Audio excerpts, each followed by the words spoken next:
So, lads, today we have got, we got an interesting picture right here. Did you just see who Indiana Fever GM Amber Cox was smiling with in that photo? She's literally posing with Cheryl Swoops and Cindy Brunson, two of the biggest Caitlin Clark critics in women's basketball. The same Cheryl Swoops who can't stop trashing Clark at every opportunity. Imagine being the general manager of a team and then hanging out with people who constantly tear down your star player. It's like if Rob Pelinka went out for drinks with Skip Bayless right after he called LeBron washed up. The betrayal is real, and basketball fans everywhere are calling out this massive lack of loyalty. Have you ever seen a GM so publicly undermine their own star player?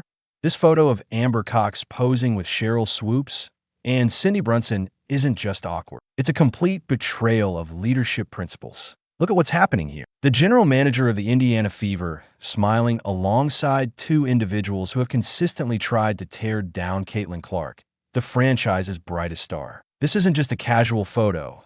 It's a statement, and the statement is loud and clear. There are unwritten rules in sports management that every GM knows. Rule number 1, you stand by your players, especially your stars. You protect them. You create a shield between them and their critics. What Cox did by taking this photo is shatter that fundamental principle. She didn't just break it, she obliterated it with a smile on her face. Think about this for a second. What if Brett Veach, the Chiefs GM, posted a friendly photo with a sports personality who constantly claimed Patrick Mahomes was overrated? Or imagine Brad Stevens of the Celtics getting cozy with someone who regularly dismissed Jason Tatum's accomplishments. The sports world would explode with outrage, and rightly so. Yet somehow, Cox thought this was acceptable behavior toward her own franchise player. This creates an absolutely impossible situation for Caitlin Clark. How is she supposed to feel confident that management has her back when her GM